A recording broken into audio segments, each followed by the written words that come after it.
Proyekto Helmo.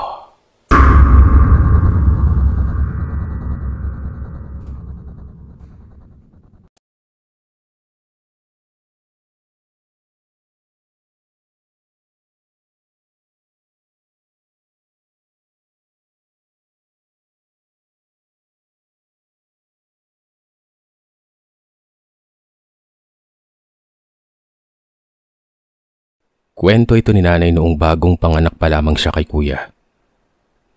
Ilang buwan pa lamang si kuya noon nang umalis si nanay kasama ang kanyang pinsan para hanapin si tatay. Akala kasi ni nanay noon ay iniwan na siya ni tatay gawa ng mula ng 9 na buwan siyang buntis hanggang sa mga anak ay hindi nagpakita si tatay sa kanya. Hindi pa sila kasal noon. Ang huling alam ni nanay ay nasa kabilang isla si tatay at may trabaho kaya naman sa pagiging desperada. Umalis ito ng madaling araw para antayin ang barko na magdadala sa kanya sa kabilang isla. Sinundan ito ng pinsan niya gawa ng mga panahon na yon. Sila lang ang magkapitbahay. Tila nababaliw na nga si nanay noon kasi nga kakaisip kay tatay. Ang aga-aga ng punta niya doon. Hindi naman sila makabalik kasi malayo pa ang pinanggalingan nila. Ilang minuto pa lamang silang nakatunganga sa may pantalan nang walang tigil na umiiyak si kuya. Nung una, naaalo-alo pa siya ni nanay. Pero nung wala nang tigil sa pag-iyak si kuya, ay bigla na lamang itong nangitim. Dali-dali namang naghanap sila nanay ng tulong pero walang kabahayan na malapit doon.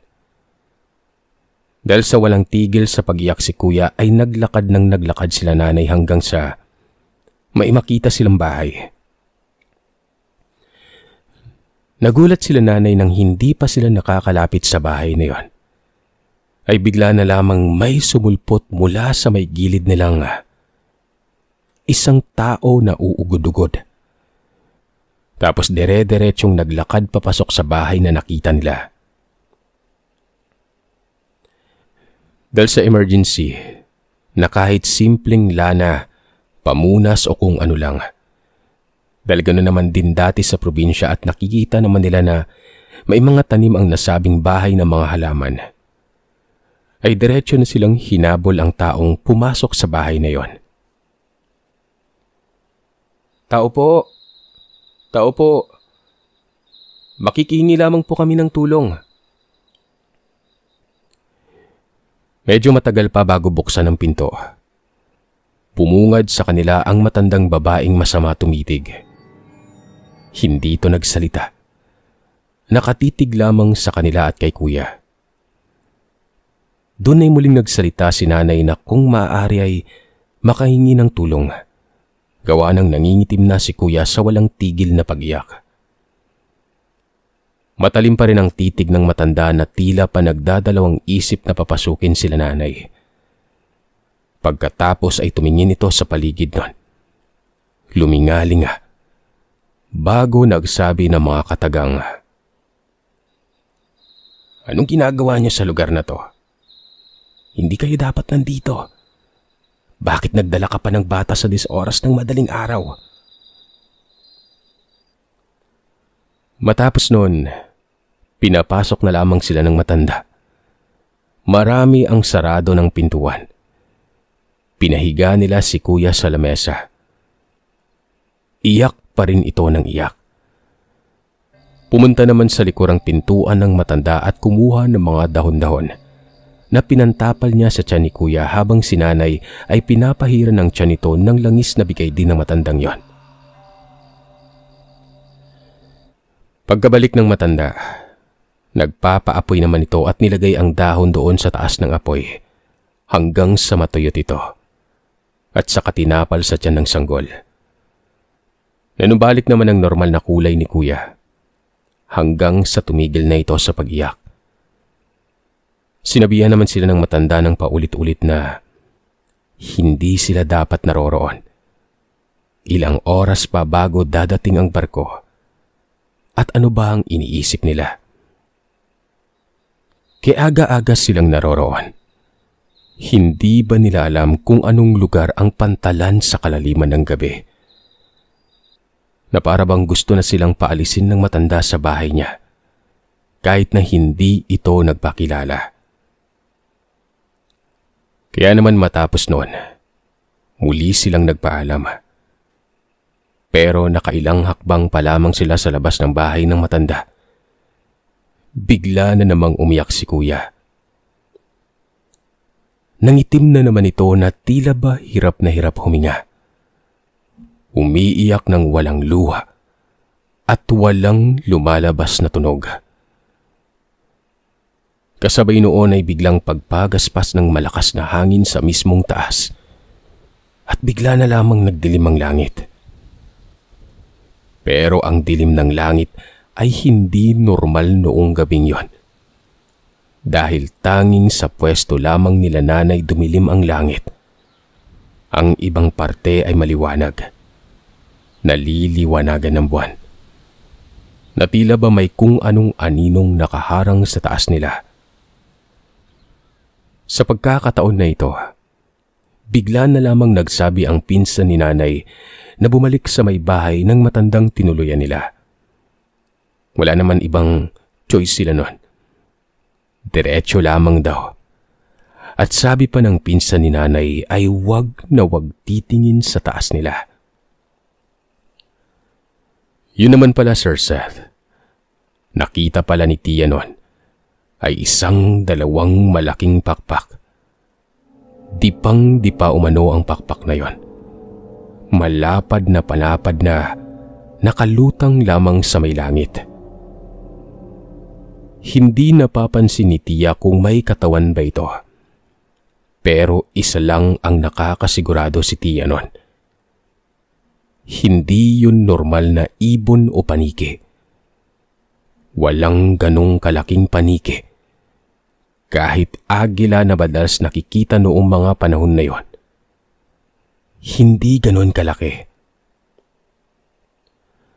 Habang tumatakbo mano sila nanay, nararamdaman ni nanay na sumusunod ang aninong humaharang sa liwanag ng buwan sa kanila. Pero patuloy pa rin silang sinasabihan ng pinsan niya na wag titingin sa may taas. Hanggang sa nakarating na sila muli sa bahay ng matanda. Katok pa rin sila ng katok nun. Narinig nilang nagdadabog ang matanda pero nagbukas ito ng pintuan. Nang makita niya si kuya ay pinapasok sila nito ulit sa bahay. Hindi mapakali ang matanda. Itinuro niyang muli ang lamesa at sabi nito, "Dun ilapag si kuya." Wala naman na kasing ibang ilawan o gasera noon, kundi yung gasera na nakasabit sa may taas ng lamesa niya.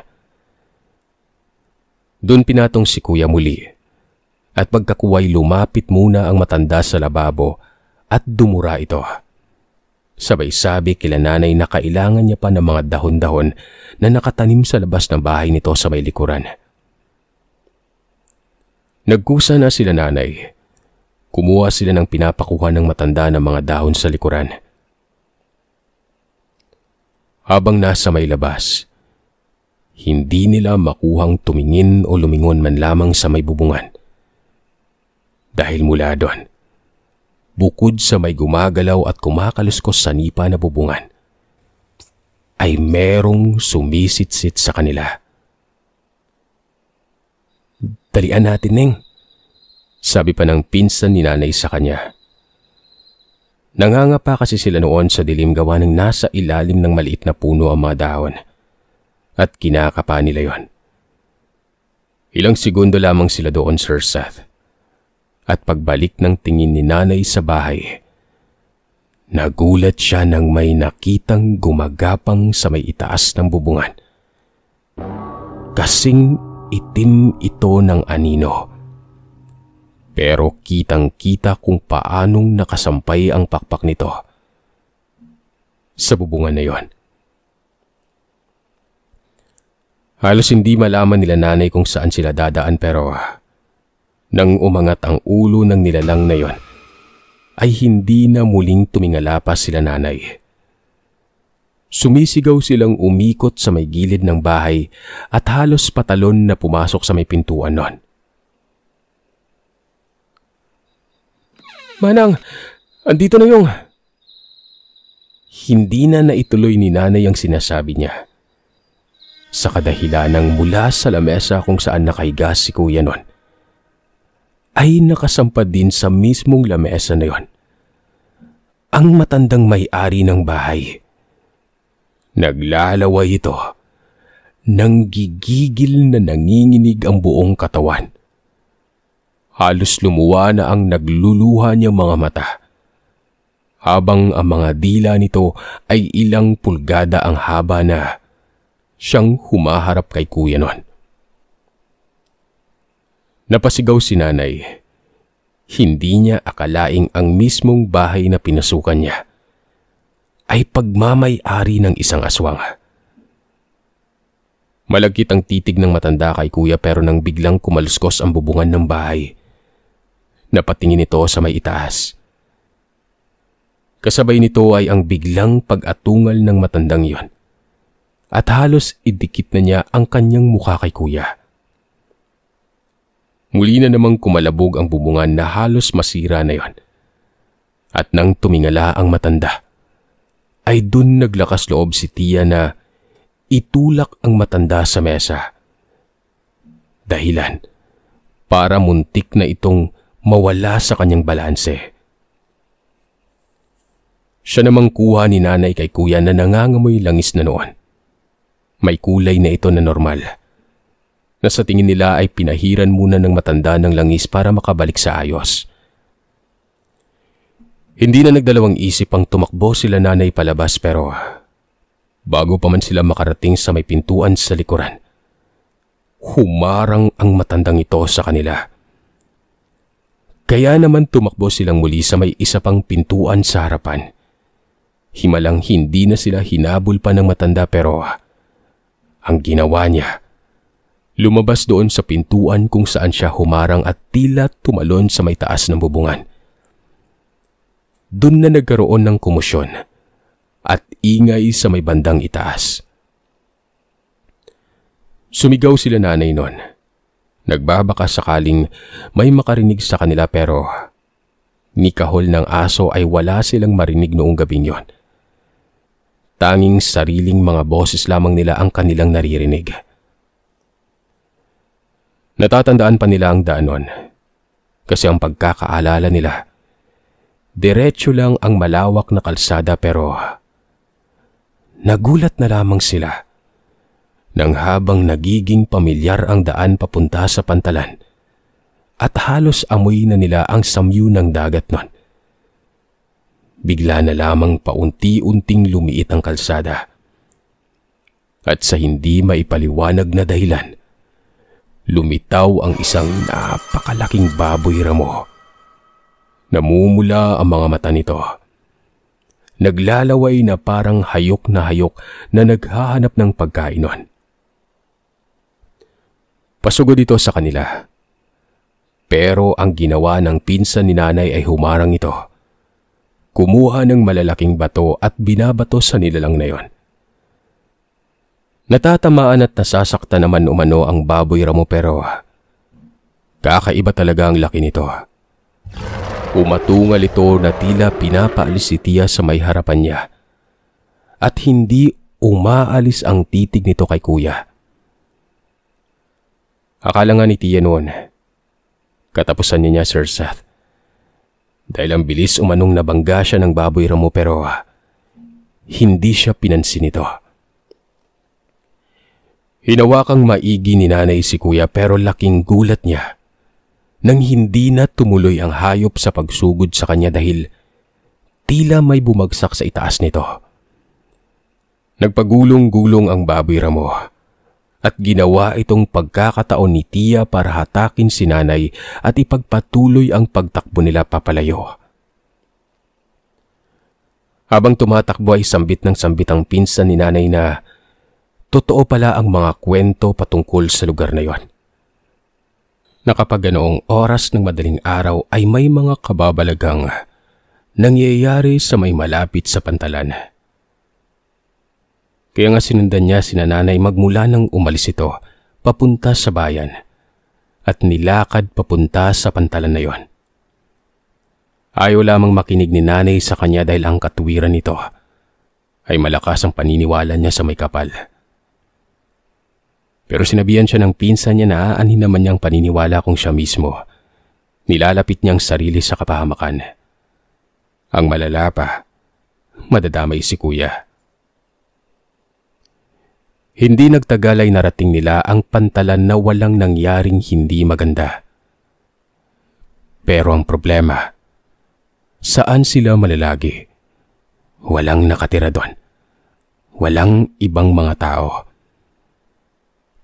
Doon na napagtanto ni nanay na talagang mali ang ginawa niya. Na sana ay hindi siya nagpadalos-dalos sa paghahabol sa aming ama. Akala nila nanay pagkarating sa pantalan ay maayos na sila pero hindi pa rin sila tinatantanan ng nilalang. Dahil pagkalapat nila sa mismong daungan ng barko, ay saka sila nakarinig ng malakas na pagaspasan.